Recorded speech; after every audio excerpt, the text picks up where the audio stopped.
Hey guys, how's it going? It is Robbie with Open World Games, and we are taking a very special look at Watch Dogs today. This is a special one. There was a recent live stream from Ubisoft of all things Watch Dogs. It was an hour long and included Nick Smith, the community developer from Ubisoft, Danny Belanger, the lead gameplay designer from Ubisoft, Jonathan Morin, the creative director of Watch Dogs, and the host of Twitch, John Carnage. So guys, it was full of awesome details. I'm going to let you guys watch the footage, and I may come in the video later on to include some details that you may have missed in the footage. But for now, go ahead and sit back, relax, and enjoy the footage. And for those of you guys that are new and you want Watch Dogs coverage and The Division and Far Cry 4, go ahead and subscribe to us right here on YouTube. But guys, enjoy the video. So guys, I know that we're taking questions from the PlayStation community, but this is a show about showing you the game. Yes. Right? And we have gameplay that we're going to be like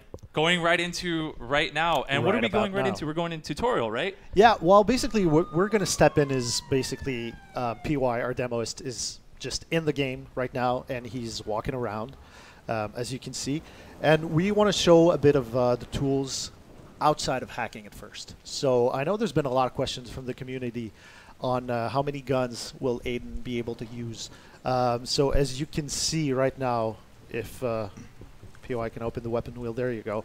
So you have all the tools all the like offensive tools, weapons and stuff like that Aiden can use. So you have your handgun, you have your sniper rifle, you have your machine guns, high-powered weapons. I mean, right? Exactly. I'll jump in on that. Obviously, it's basically a shooter. So everything you find in a shooter, pistols, SMGs, assault rifle, shotguns, pistols with silencers, snipers. You have all of that in the weaponry. You also have a lot of crafted items. So you see in diagonal, find like grenades. All of these are crafted. Like you can create a blackout, you can create a jam comms. We have proximity bombs, which will blow up enemies as they come closer. IEDs, which are remote hacked bombs if you want, and lures to make the AI move. So all of these are basically crafted. You see in the middle, there's a small kind of craft text there. Yeah. That means if you have the right components, you can create these items on the fly. So it's pretty easy to craft them, and you can become very effective and powerful once you have a lot of these tools. And these are unlocked in the skill tree, which we'll see in a few minutes.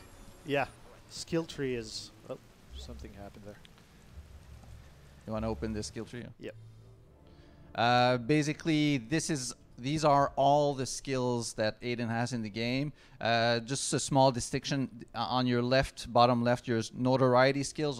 Those are specifically multiplayer skills. The big wheel in the center is the skills of like common to single player and multiplayer. They're in 4 categories. So hacking, you have everything in there that's related to affecting the system. So like the bridges, the L train, I mean the spikes and the traffic lights, and hacking the police chopper, blowing up the steam pipe.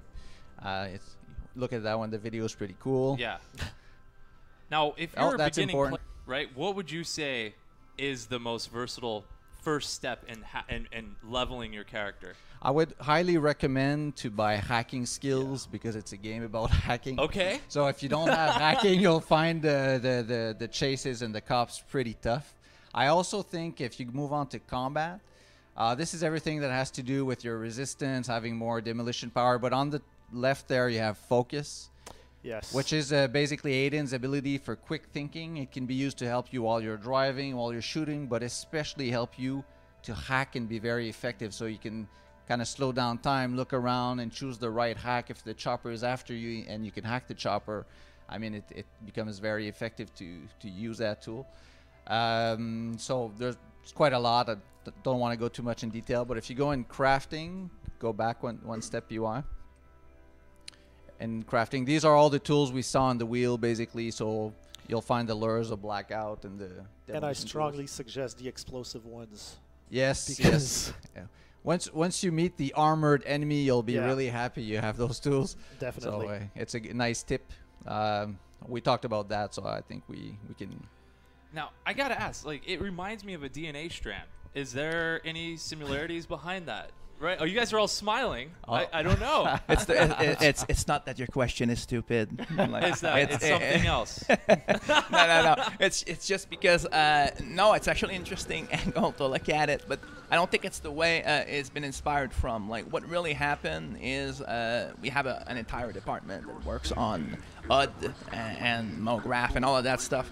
They had a pretty big challenge in helping the player choose the right stuff and being able to understand the different choices and show everything at the same time. So we had to do a skill tree plus the progression wheel, which we'll probably show later on, and we had to use the same system all the time. So it was a challenge of representing all that information with a single screen. We didn't want to have the player do thousands of inputs or going from one page to another. So it's easier to navigate that way. I think they did a great job, and that was definitely a hard thing to put together for sure. I just saw a good question on the chat there while we were on the skill tree. Someone asked, how do you unlock the skills? I know you have points in there, but how do you get those points? How does the level progression It's basically similar to an RPG. So all the actions you do in missions, you'll get some experience points. All right. So micro actions like taking down enemies or taking down chasers, and if you're in the city, they'll give you experience points. Then those will translate into skill points, and then you can buy all the skills with your skill points. All right. And does pretty much every action gives you? It's all mainly all the micro actions that have a challenge associated to it. All right. So like walking down the street, no, but shooting an enemy, taking him down, like by stealth, yes. All right.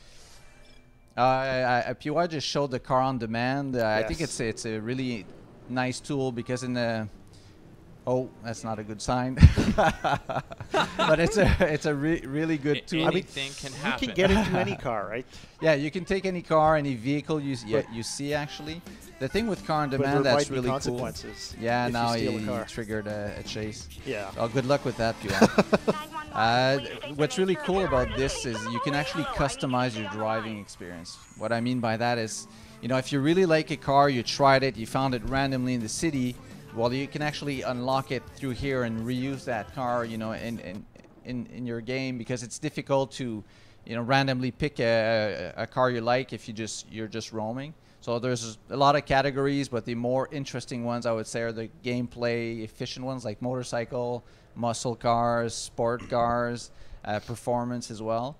And if you go in heavy category, you can just have fun with a garbage truck. Always cool. Or a taco truck. Is a taco truck available for car on demand? We have just the van, but we don't have the taco head on it. No taco truck, so you'll just have to find a taco truck by yourself. But if you want to do a convoy, you can really plan some crazy things with tools like these. So it's good for player expression. All right. I saw a question also while we were in the phone functionalities. Someone asked what can be done about music. How can you customize your music in the game? PY, can you just open the music player so we can actually give them a little hint at that? The way the music works, we embrace the phone type of approach for that. Like I think, like for myself, for example, I'll use a lot my phone to play music. So that's kind of the approach we had. We have a bunch of songs. The player simply can customize his own playlist, decide what's being played, what's not played. You can also use like a kind of a Shazam-like type of app that we call like Song Sneak, when you can actually discover more song in the world. Like so you can, like if you hear a song played in a car, for example, you can just hold the button, register which song it is, and it gets unlocked into your track. The same thing with music that plays in bars and stuff like that. So it's kind of a nice way to go for this kind of approach, which means that when you can play your playlist, you put it on, it's going to play while you're on foot, it's going to play while you're in car, and you can decide to just put it at automatic play when you get in a car, those kind of options. Basically a lot like our lives today, right? We customize our musical experience, so we're trying to give that fantasy in the same way in our game. All right. And what else is there on the phone that we can show people? You want to try some AR games? Sure. What are AR games? Good question. AR games are basically the augmented reality games. We have one right here. We need to pick a spot where there's a lot of civilians, so it's kind of fun. But basically, through your phone, you see kind of a augmented reality game that you can play. This is seems like a good spot. I think it's best seen than explained. Right. And because it's raining, there's a bit less people, but that'll have to do. Oh. So I think what's interesting about this, it's a lot like real life. You know, you had a bad day, you had something tragic happen. Well, you might want to relax and play some mini games. That's exactly what Aiden can do. That's exactly what a phone does in our lives. So what he's doing right now is trying to take down these retro aliens. Right. And basically there's a lot of waves and there's a lot of different types of enemies, and you can progress in there and pick up guns. So he's just out in public running around. Look, no one else can see that but him, but right? they're he's having a blast, but everybody else is like, what is this guy doing? Exactly. What is going on? So they'll comment, and the cool thing is if you let the aliens go, they'll actually start attaching to the civilians and spawning baby aliens. Oh, wow. So the game is interacting with the living city, so that's also pretty It's cool. almost like they live with the glasses and only he can see it. Someone A just little bit. asked, could you get any experience for playing You Invasion? get progression in the game, but it doesn't give you experience for skills. Okay. But it unlocks one of the skills, if I remember correctly. It will make you better and unlock one of the skills, though. All right. A common question that keeps coming up that I can help answer is that it's being played on a PlayStation 4 right now. Correct. Just Oh, looking, so that's one that got attached. So yeah. this So what is happens there? It's eating him alive. Yeah, it's basically gonna spawn babies. If you let him go, it's gonna become more and more dangerous and become a queen. So it's just a small mini game to have fun in. Right, right. No, and that's incredible. That is so much fun. That must have been a lot of fun to come up with this. Like the colors, the neon colors and everything. It's retro in a modern world, I guess you would say. Yeah, it's definitely it. You know, when you make a game that has a lot of different aspect to it like this, it's fun to have elements in the game where you can let people extrapolate their creativity a bit. Like sometimes it's fun to come up with something completely out there. The AR games are that. They're also a nice nod to phone gaming and augmented reality stuff, and it's also a way to reuse our civilians in a funny way and that kind of things. And the same goes for the digital trips, which is kind of the same phenomenon. Like you can use like those like noise drugs and put them on your side, then you vanish and you do something else. I'm sure we're going to show that later on. Something we just saw there is. So that was the video. What do you guys think? Are you excited about Watch Dogs? This game is looking better and better each time I see it. We are so close to launch, and expect tons and tons of multiplayer gameplay footage and so much more right here on Open World Games. And I'm going to be trying to play with you guys, the community, in some community events, and then also live stream them out on twitch.tv. So look forward to that. But guys, I will see you next time for more Watch Dogs coverage. See you guys later, and thanks for watching.